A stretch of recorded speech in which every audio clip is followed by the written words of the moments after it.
Welcome to episode 289 of the DFO Rundown, brought to you by Botano.ca. The game starts now, opening day in the major leagues of baseball. So you have all sorts of MLB games you want to look at. Of course, NHL down the playoff stretch. There's one playoff spot really left up for grabs. Detroit, Philly, Washington, battling for two spots, I should say, amongst those three teams. And March Madness kicks off the Sweet 16 tonight. So get in the game at Botano.ca. I'm Jason Greger alongside Frank Saravalli, sporting his Phillies hoodie. It's opening day. There's all sorts of positivity. This is the year for 30 teams. This is the year. Are you sick? Yeah, it's annoying. Sounds like you just smoked 4 packs of cigarettes before you. Yeah, no, I feel like I'm Phoebe Buffay from Friends. Remember when she got a cold and she was singing and suddenly she had like a really deep voice? You're a mocha. And then it went away. So yeah, I'm drinking hot water and lemon, Frank, to soothe my throat. Hot water, nice. Definitely not my drink of choice. Wow, what a week. Where do we start? I mean, I don't want to give this clown any more oxygen, but I'm still. I can't. We had this question to lead off our show on Wednesday, and it was, what brought you more joy on Tuesday night? Was it Josh Doan scoring for the Coyotes in his NHL debut twice? Or was it Zach Hyman scoring the game winner for the Oilers after all the vitriol and commentary that's been thrown his way? What brought you more joy? No, I'm not sure either one did. If I'm being bluntly honest, I thought it was fitting that Hyman did it. You know, the problem is sometimes you give people who have ridiculous takes, and I'll just wait a second. Neither one hit you in the feels? Well, no, the Doan one hit me more for sure. It's the first game. You know, his parents are in the building. You know, his siblings are in the building. You not only score once, you score twice. Like every kid, you know, who plays hockey at some point, maybe, you know, played mini sticks or street hockey thinking they'd be in the NHL. And 99.9% of us never get to the NHL, which is fine. But for those who do, I'm never one who looks at somebody and feels angry or envy when they have success. So yeah, it's a pretty big moment. You know, the fact that it does it for There's some guy in their suite that was tarp off, by the way. I don't know who that was, but Jason Kelce relative, maybe. He kept hugging Shane Doan, and I was like, all right. I don't know who this guy is, but he's yoked and he never has a shirt on. Oh, well, there you go. If I looked like that, to be fair, I would also never have a shirt on. Yeah, well, there you go, right? If you got it, flaunt it. That's what they say. Instead, I'm the guy at the beach that wears the swim shirt, so probably enough said, right? So here, I'll address it once, and I'm not even sure it's worth it. But so Berkshire comes out and he starts his video claiming how, well, you know, the media has the responsibility to tell the full story, and then he doesn't tell the full story. As if we're pulling the wool over people's eyes. Yeah. And first of all, there's been articles written about this for years. First of all, he doesn't speak for the media. He speaks for himself and no one else. Thank God. But anyway, so if you want to take an actual, you know, look at it. So why don't we talk about some facts about Hyman's? First of all, there's 5 boys. Only one of them played past junior. So clearly, guess what? Owning a junior team doesn't guarantee you NHL success. So let's just start there. Number 2, his dad's owned the team still. And the reason he owns that junior team is he bought it so it wouldn't fold. And since he bought it, 80 kids have NCAA scholarships who come from that team. One of them is his son. So don't try to suggest that the reason his kid made the NHL was because he bought that team. And then if you look at it, he had 42 goals and 100 points in 43 games in Junior A. Zach Hyman had offers to play for other teams. He was going to play Junior A regardless, okay, whether his dad bought the team or not. So all of his made up BS, when he talks about wanting the story, he didn't share the story, right? He clearly had a vendetta. And then he brought up, well, Hyman plays with Matthews, and now he plays with McDavid. And like that's the best part for me. Yeah. He's so not even smart enough. Why didn't Jesse Puljujärvi score 50 goals? Hey. Why didn't Zach Kassian score 50 goals? By the way, like let's rewind a step, okay? Like let's say that all these, you know, so-called accusations or things that you believe got him a path to the NHL. Let's say let's just like play along and say, hypothetically, there was some magical bridge that took Zach Hyman from Toronto and dropped him on the ice with the Toronto Maple Leafs for training camp one day. Okay. And Yeah. he was drafted by the Florida Panthers. And apparently there's some Hyman connection, or was at the time, to the Panthers. Nonetheless, let's say they airdropped him right into Leafs training camp. Okay. Do you think the Toronto Maple Leafs are giving a spot in their lineup to a kid because his daddy has money? Do you think that they're going to put him on a line with the best, some of the best players in the world because of his family connections? Like, what are we even talking about? No. Well, the other factor here is, Frank, if you look at Zach Hyman's career, so I mentioned he had the 100 points in his last year in the OJHL. Then he went to University of Michigan, and like a lot of rookies, didn't have don't get a ton of playing time early. He had 9 points his first year in 41 games. He had 9 points his second year in 38 games. He had 17 points in 35 games. Then his fourth year as a senior, he had 22 goals, 54 points. Guess what? None of that has to do with what happened when he was 11 and 12. Hockey is actually a late developing sport. This has been proven scientifically, factual. And Zach Hyman is someone who just kept working and working. When he went to the Marlies, now he's 23 years of age, a little bit older, 37 points in 59 games, really good. And then he jumps into the NHL, and all he did was improve every year. Why? Because he works hard. He works on his game, right? Claiming that it isn't about hard work is laughable.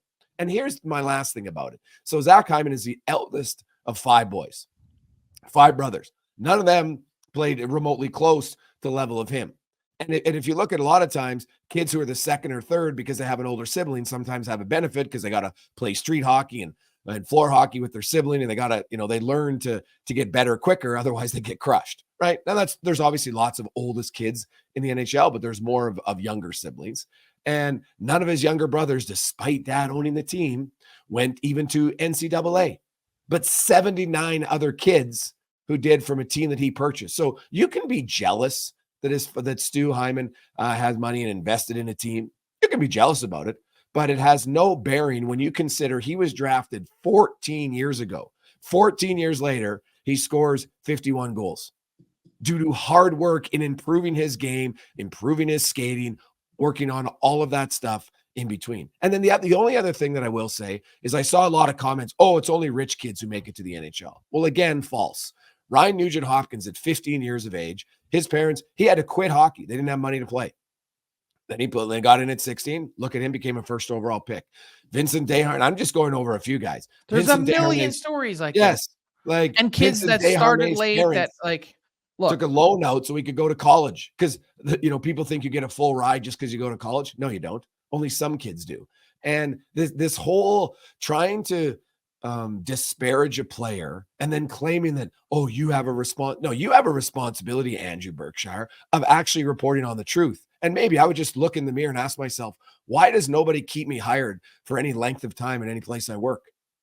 Well, okay, we don't even need to go there and make it personal. What I would say is, where was the video for Sam Reinhart disparaging him after his 50 goals? It's as simple as that. Sam Reinhart's dad played in the NHL and became a somewhat well-known stockbroker in Vancouver. But he didn't buy a junior team, Frank. So clearly that's that's the only benefit. But what does that count as a privileged upgrade or a privileged upbringing? When are we going to start attacking the Kachucks? Yeah. I mean, I don't hear it or see it.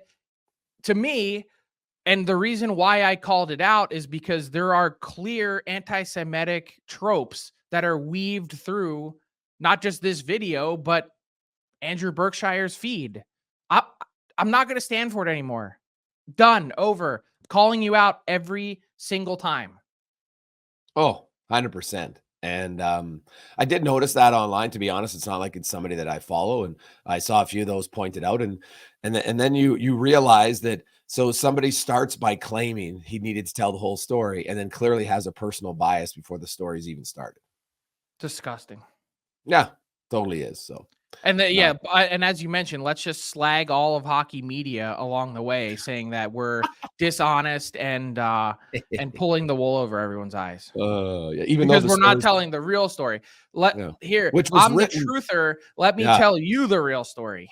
All you had to do is Google the story. There's multiple articles written about Stu Hyman, interviews in the Toronto Post and other places 15 years ago talking about this and how is it unorthodox? Yes. Does that mean their success guaranteed? Of course not. It's just a fact. Right? I can't. I don't remember one topic that brought the hockey Twitterverse together like that. Usually everyone's all over the place punching each other in the face. Almost no one agrees. Someone's, people are getting ratioed left and right for even normal stuff that they say. I mean, okay. I just, the fact that this person was so one-sided in the wrong direction, I don't know. You never want to be that guy. Mm-hmm. Wow. Good luck. Let's move on, Frank. The playoff race, it hasn't changed. There's 3 teams, and I do want to say a shout out, Frank, to the schedule maker, because I know it's impossible. It's not like they know, but the final game of the season, Washington and Philly, they play head to head on April 16th, and that, who knows, that might come down. May mean nothing. Yeah, may mean nothing, may mean everything. So I just like the fact that it's there. Detroit and Washington also play on April 9th. They just played earlier this week. So at least the 3 teams that are battling for those 2 playoff spots get a few games head to head. And I think it makes it more exciting. I mean, I was at arguably one of the greatest regular season games of the salary cap era, covering it. Flyers Rangers game 82 on a Sunday afternoon. Winner goes to the playoffs, loser goes home. The winner went to the cup. And and the Flyers got in as the 7 seed because they won that game in a shootout. The team with historically the worst record in shootouts in league history won a shootout against Henrik Lundqvist, of all people. And the Flyers got in as the 7 seed and went to the cup final. Yeah. One of the greatest regular season games. By the way, just a personal aside, probably one of the craziest 2-month periods of my life. Think about this run. So it's my first full-time job. Like, I'd been working and been around the Flyers and the NHL for a couple years, but first dedicated full-time job, going to every road game. The run that year was New Jersey, which, okay, fine. Not great, close. But then the last 3 rounds, Boston, Montreal, Chicago. 3 epic cities, 3 awesome sports towns and great environments. And for 21-year-old Frank, 6 of the drunkest weeks of his life. Nice. Just an absolute work, play bender. Mm-hmm. Nice. So I had a lot of fun. So you'll always remember 2010 where the Blackhawks finished them off. Oh, and by the way, to start off that trip, because we thought that it would be a short run as the 7 seed, discovered in my, even though it's only an hour away, I discovered in my New Jersey hotel that they did not lock the bar taps at night. So you could sit there literally all night. Really? That actually kicked off the journey, and we were like, we'll go hard in New Jersey because I don't know. I mean, this run's probably going to end and long summer ahead and whatever. Just good times. Now, so those 3 teams, there's not much change. We know the situation between Philly, Detroit, and Washington. So let's change it up a little bit today, Frank, because we have some teams now that their season is officially over. We know that there's really only 17 teams vying for 16 spots, but until you're officially eliminated, you're not eliminated. So we'll talk about some of the teams and kind of do a post-mortem. Let's start with the Anaheim Ducks, who I don't think anyone is expecting them to make the playoffs this season. They weren't really close. Obviously, Trevor Zegras has only played 20 games. that's impacted their team. How do you look at this season for the Ducks? Do you see this as any sort of progress? I do. I see this mostly through the lens of the not Trevor. There could be at some point a Trevor Zegras trade, but I see it mostly through the lens of the Cutter Gauthier deal. Okay. They added such a significant piece. Can't wait to watch the NCAA tournament this weekend and next. He should play a significant role on a stacked BC team and then step right into the NHL. And when you consider, I think the best way for me to describe this Ducks season is really up and down. They just were missing too many valuable pieces for too long. Trevor Zegras back. He's only played 21 games. You wanted to see him take a step forward this year. Leo Carlsson hurt for a huge chunk of time. And they went into it with a different game plan, 45 games played. There have been some bright spots. Pavel Mintyukov, I think, wasn't on really anyone's radar league wide and has placed himself there defensively. Jackson Lacomb's gotten in 62 games. I love the way the Ducks are lined up for the future. Carlson, McTavish, Gauthier, Zegras. Troy Terry, he's not really young at 26 anymore, but I think they've got the beginnings of a really solid foundation. Okay. Do you think Trevor Zegras will be a Duck next season? I personally, I do right now because I think coming off of this year, I think the Ducks would be foolish to sell him while his value is low. Yeah, that's fair. But I don't think he's a long-term forever fit in Anaheim. I think there's been a fair, healthy amount of friction there. And I think part of it came down to this RFA deal.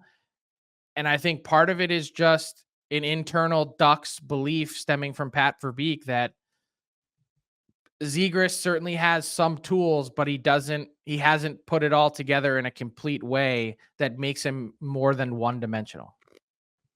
Yeah. The other thing for the Ducks, they've got a lot of good young forwards. They got improved. I like Minkoff, right? And Cam Fowler's still a good defenseman, but they got to fill out their defense core. They got to get better. They're working on that. Olin Zellweger's there. Mintyukov, we talked about Jackson Lacombe. It's hard to think that it's all going to be youth, Frank, is what I'm like. History tells me if you think you're going to improve your team and it's all youth on the back end, history tells you you're wrong. It's not going to work. Yeah, I think that's fair, but I think they've got, a bunch of guys that are trying to work their way through their minor league system too. Look, it's not all going to happen. No. In one shot. And the fact that they've got 2 first-round picks this year, 2 second-round picks, and 3 thirds, this is going to be another big year of drafting. Here's the other thing I'll add is we know that Pat Verbeek is a worker. He's a grinder, and he's been that way his entire life. He's also a pretty creative, outside-the-box thinker. The fact that he was able to pull off a Gauthier deal without anyone knowing, impressive. The second part is I love that they were at least trying or thinking about doing something different with Carlson. They knew that he played a lot of hockey heading into this year, and they wanted to take it slow. They knew that there was nothing left for him to prove in Europe. There's nothing really for him to prove playing in the AHL. The NHL is the best league for him, but they didn't want to say, hey, you're in for all 82 games, go and hit a wall and get lost to the Wolves. And I like that they were at least open and honest at the start of this year, even if they didn't say why, but they were basically putting a governor on the throttle. And I like that they were willing to do something different that, most teams are like, hey, go ahead and play, kid. Like, get in there. Yeah, no, This is I didn't. about 5 years, 3 years from now, 5 years from now, building a solid foundation, not just like, hey, go hit a wall at game 65 in your rookie year as a 19-year-old, 18, Yeah, 19-year-old. yeah. So now we go to a team that's out of the playoffs, but in a very different situation. The Ducks got a bunch of young guys you're pretty high on.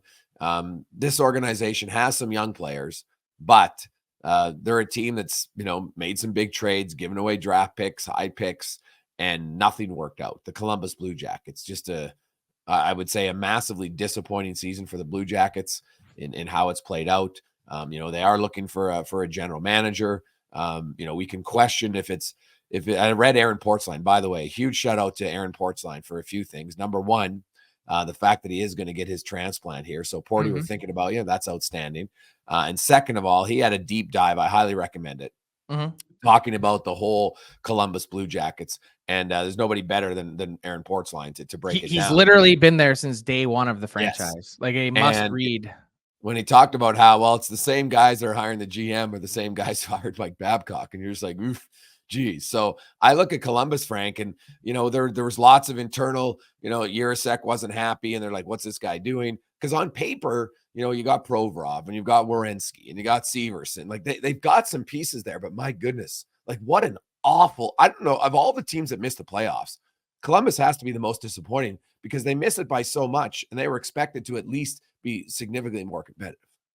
I'm going to disagree with you there. I mean, the Sens and Sabres say, hold my beer. Okay, but they're not the most disappointing team to miss the playoffs. Right. But I'll disagree with you also in the sense that I think that they've already got more stacked up than the Ducks.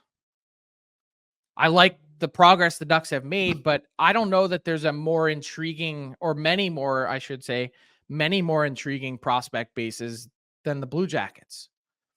The problem is the Blue Jackets, A, can't get out of their own way, and B, draft like nobody's business, but develop terrible. Like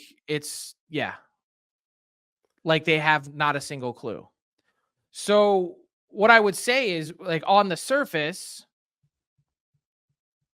the fact that they have Jiricek and Denton Mateychuk sitting there ready to roll as, sort of immediate top 4 defensemen in the NHL. Then up front, you've got Fantilli, Sillinger, and Kent Johnson. You've got Voronkov. Who else they got? They got quite a few young guys. But I will say this, Frank. They have to avoid, like you talk, top 4. I really like Gavin Brindley too, by the way. But ask New Jersey how it works when you think you're going to have 2 young guys in your top 4. It doesn't work. History tells here's the thing. Hold on. You know what doesn't work? A coach that can't see the forest through the trees. That's what doesn't work. When you continue to trot out Peak, Bean, Boqvist, whoever it is that you want to, throw in there. Okay. And I know Peak has been traded, and still my mind explodes on that trade every time I think about it. Those guys needed to play. You can't have them shuttling back and forth and be like, hey, this guy's a healthy scratch for a bit. This guy's back in Cleveland. This guy's now back up again.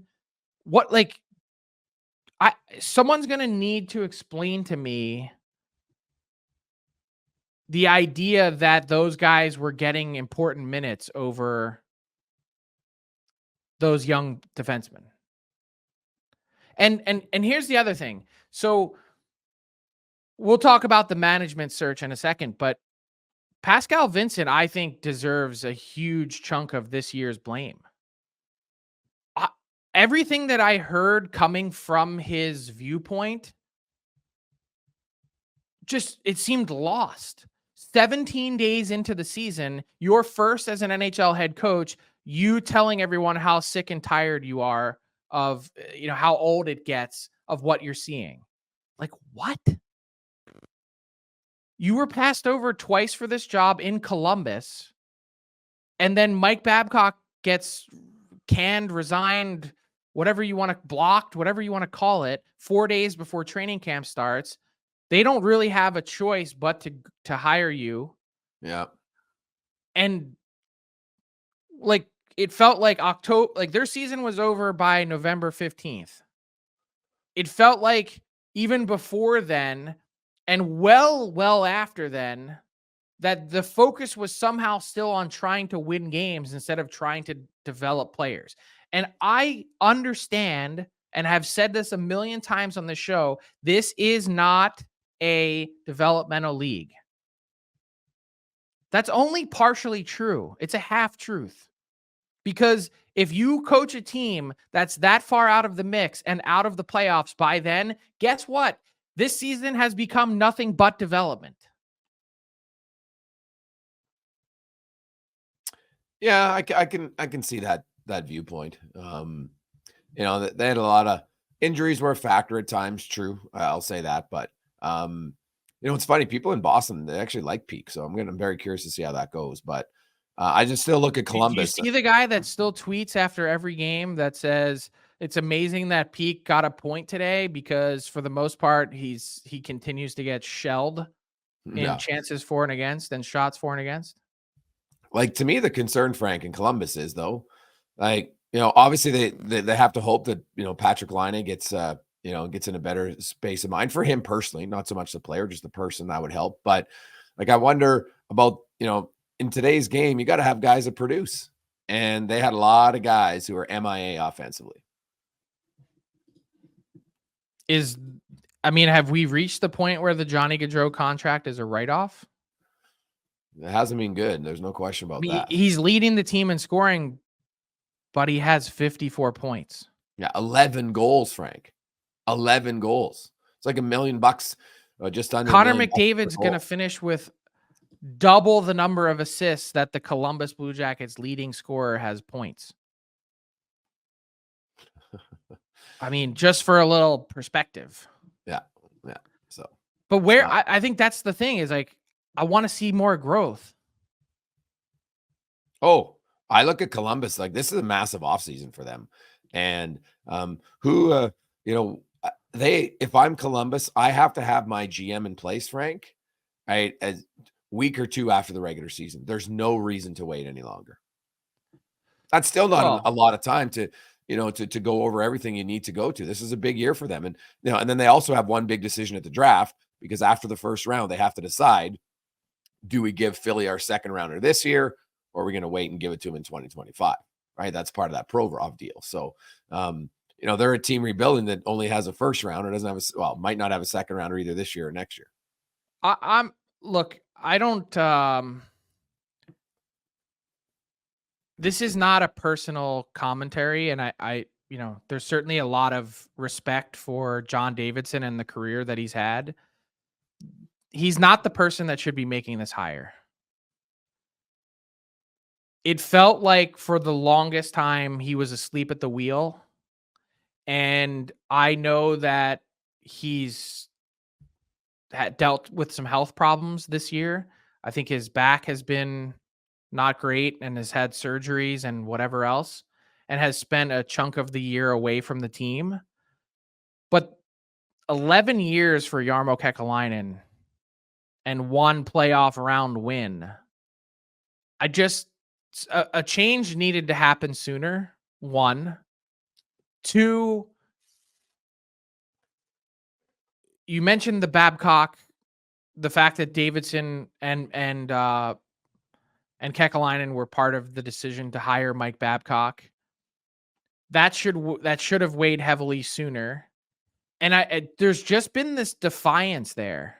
And I mentioned this before on this pod, but know it for 100% certainty that John Davidson feels like the NHL bleeped the Blue Jackets, Spittin' Chicklets bleeped the Blue Jackets.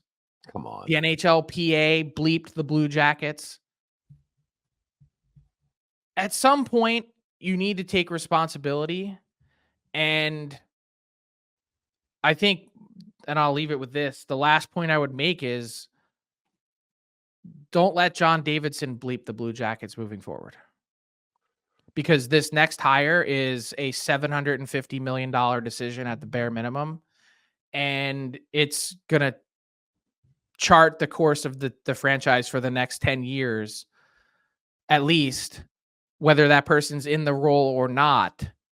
And after 17 losing seasons out of 23, as Aaron Portzline pointed out, the fans of Columbus deserve better. Oh yeah, no question. Let's bring in Tyler Remchuk, and then we'll get to one other team in our postseason wrap up. Ty, how you doing? I'm good, gentlemen. Happy opening day to you. I see Frank's got the Phillies hoodie on. I got my Jays lid on as well. It's always the sign you've made it out of winter when it's opening day and baseball's back on the TV every day. So very exciting to be here for opening day. I do have a baseball question for you at the end of this as well, but it's fill in the blank and it's delivered by DoorDash. 25% off and 0 delivery fees on your first order of $15 or more. All you need to do is download the DoorDash app and enter the promo code Nation25. Let's start with this. You guys mentioned there's really only 17 teams fighting for 16 spots in the Stanley Cup playoffs right now. And, we're now 20 some days removed from the NHL trade deadline, or almost 20 days on the nose. Let me ask you this. Which team, the team that regrets their trade deadline the most is blank, Frank? I'm sure someone's sitting there going, say Detroit, they didn't do anything. What if Steve Yzerman did something they might have been able to get in? What if he did something and they don't get in? Then what? You've traded away futures for absolutely nothing. I don't mind that they sat out. I would say the team that regrets their trade deadline the most is probably the Boston Bruins, because they had their deadline blocked by Linus Ullmark. Oh. I don't know. I mean, I anytime you say regret, I just think of like that bad tattoo that says regrets. I'm like, oh man. Jay, you got an answer? Oh, it's a good question. Well, I guess I could take the easy way out and say, yeah, well, the LA Kings would be right there too, because they wanted Allmark and didn't get him. But I'm gonna go. Trying to think of teams. Some guys have had good responses right away. Lindholm in Vancouver. Well, that was the one, but he's banged up now. But I was going to say Vancouver only because now Lindholm got traded before it. I understand it, but that still one counts as the deadline period. Yeah, that one to me right now, when you consider injury and you consider how he played prior, yeah, probably Vancouver would be at the top of it. But if he comes back and plays well in the play, like really, it's almost too premature, because I think a lot of it depends on how the guys do in the playoffs. And how would you grade out Adam Henrique so far? Oh, I think Adam Henrique has kind of been fine. He's not playing on the power play. Basically, he's on pace for what would be a 16-goal season in a regular season, 16, 17 goals. He doesn't make. He's very reliable defensively. The Oilers don't need. Everybody always gets so they're shorts and not about offense.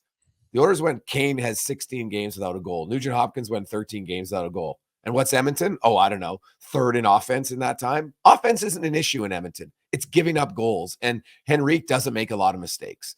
I will say this. I talked to him, and he explained the Oilers play a very different style to Anaheim, and he says a lot of it is like they like to go. Right, where Anaheim was a lot more passive. And he says he's caught in between sometimes of not going. And so he says that's going to be the thing he works on, right? It says, he's very confident he'll get it, but he's found that they play such a different style and they want to go, that it's, you kind of got to rewire how you play.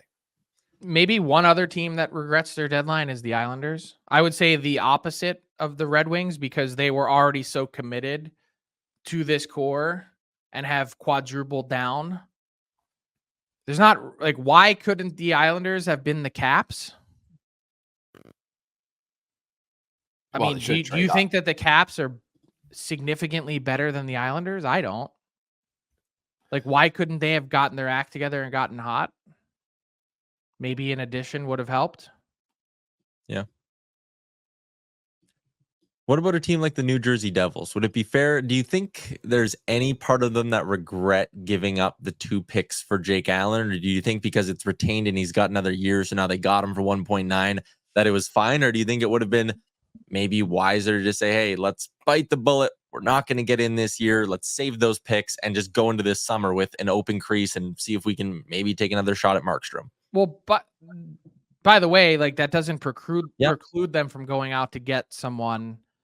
I think for me, the Devils' regret wouldn't be the deadline. It would be the fact that they waited so long to do anything. They waited so long to make a coaching change. They waited so long to finally address the goaltending. You didn't give your team any runway to actually get back into the race. It felt like, I don't know if it's fair to say that indecision took over, but because I do think they were in the mix for a goalie for a long time, but at some point it's not about the number of calls you make, it's about the business you get done. And that's not, it's not being critical, it's just laying out this team probably could have, I think they could have squeaked in. I mean, look at what we're talking about here in the East. Washington and Detroit, we're looking at 91-ish points. It's going to be a historically low threshold or bar to get in. Like, Washington only needs to win half their games. They need to go like 500 down the stretch and they're in. Like, that stings if you're the Devils. Like, you didn't clear the lowest bar we've seen in a while. And there's a lot of factors that went into it. It's not as simple as 30 seconds that I just said, but I just think they could have given themselves a better opportunity to do so had they acted sooner. All right, I'm hoping this next one makes sense, but it's inspired by your guys' conversation last episode about the chaotic first round matchups. And what I want to ask you is one playoff matchup you'd like to see at any point in the Stanley Cup playoffs is blank versus blank. So you can go ahead, pick a Stanley Cup final matchup, pick 2 teams who you think would make for an awesome East or Western Conference final, just 2 teams you really want to see go head to head in a best of 7 series this year, Jason. Oh, to me, it's no question. It's Colorado, Edmonton. Fast. You've got elite guys in McKinnon and McDavid going head to head. In 2022, it was an ass kicking by the Avs. They were clearly the better team. It wasn't close, and I think the score represented that. But I look at that series would be one. The other one I would love to see is the Rangers and Florida. We could on too. Okay, I get it. You went with the local angle, Edmonton, Colorado. No, that's not local, buddy. I said that the other day. Like, which is a better matchup in the West? I'm just thinking globally here. Colorado, Florida. Stanley Cup final. What a matchup that would be. 2 teams, serious size, skill, and speed. And they both, like, Florida can play mean. Oh, yeah.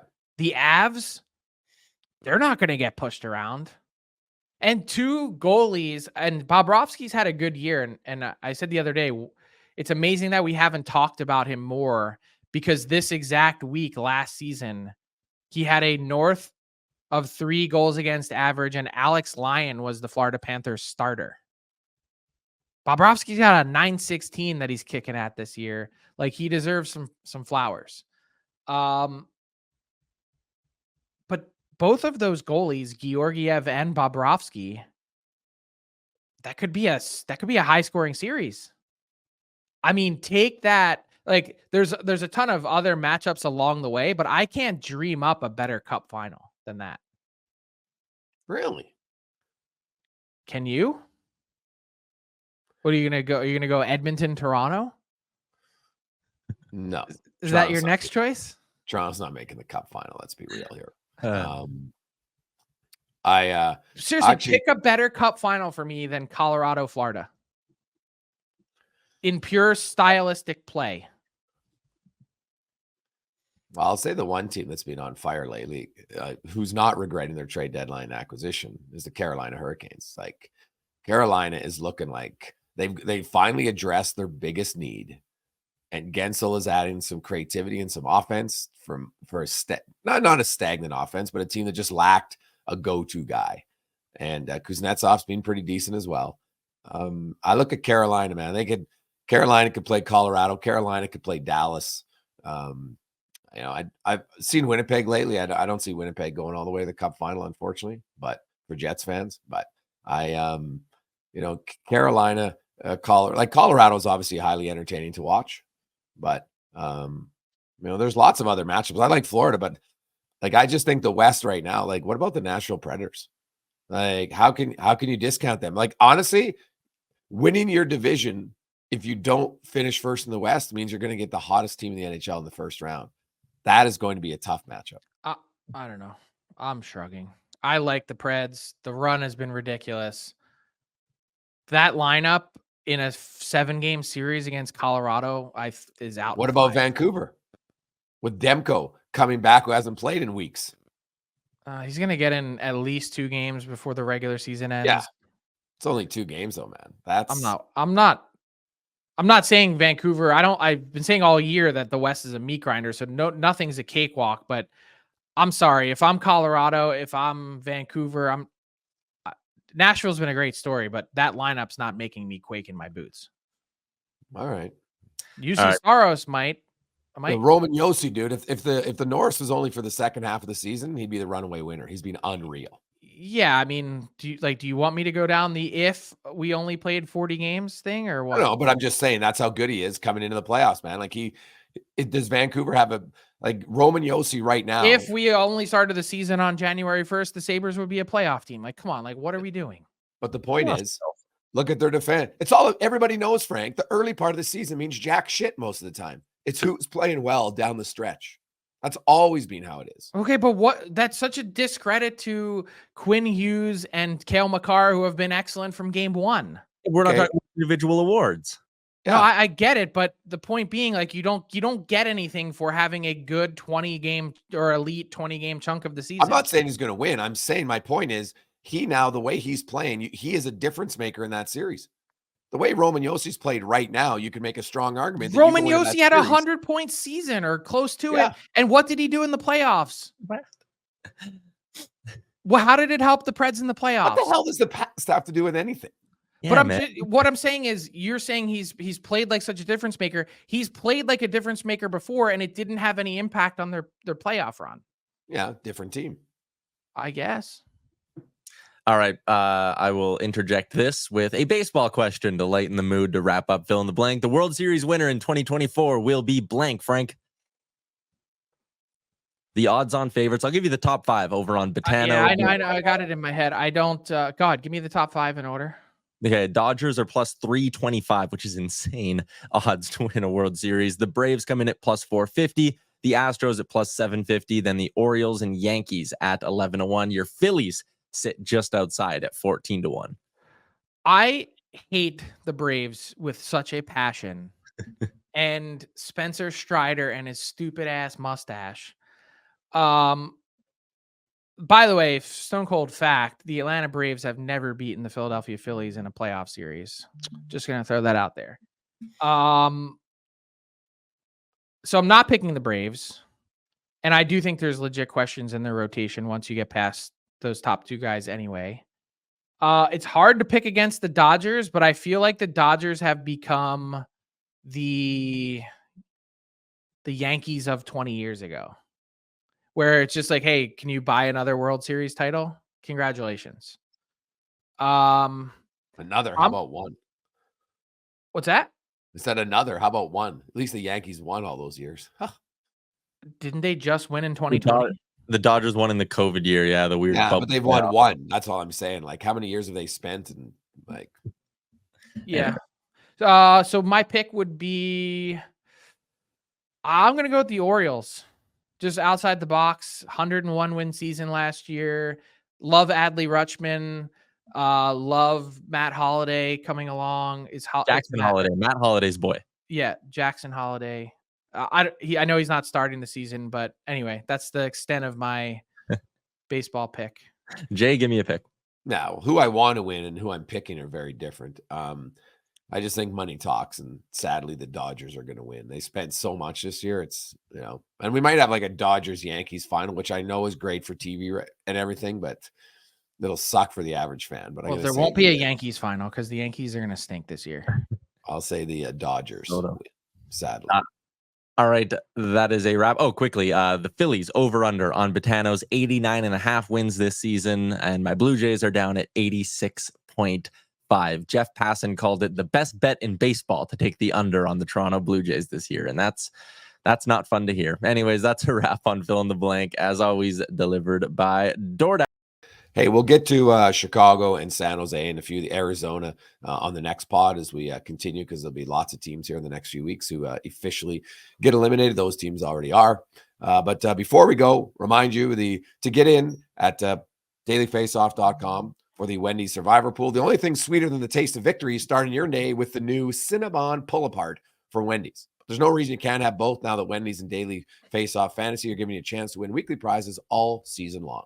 Go to Daily Face-Off today, sponsored by Wendy's and the Wendy's app, and play. And maybe you could win $5,000 in the Daily Survivor Pool. Still in this week, Frank? No, I lost day one. I took the Nucks over the Kings. Yeah. Out again. Only a few more weeks to put me out of my misery. All you gotta do is I gotta see where I rank overall in the season. Like, if you're getting like most weeks, you're not getting any points, and some weeks you're getting one. I've got to be like near the very bottom of the standings overall. Yeah, it's embarrassing. It's hard. I actually feel shame with myself. Oh, it's harder than people think. So somebody, I know they came in, they're like, "Oh, look, I did it the first week. He got it right," and then since then he hasn't got. I don't think he's got past day one. So, it's more challenging than you think. So there's very few layups as far as picks go. I'll say that. Well, it's going down to the wire though, because there's two people right now tied at 29 points. Yes. I'll give a shout out Yaidee, Yaidee, and Brendan HFX. So I'm guessing Brendan from Halifax. Both 29 points. $5,000 on the line. Yeah. And you do not want to choke. Only a few weeks to go. Stretch. Number 4, Walleye Mom. She's been I'm guessing it's a she. She's been up there all season long at 26. So she's within striking distance. And M Potts 57 is at 27 points. So we'll see. A lot could happen here in the next 2 weeks.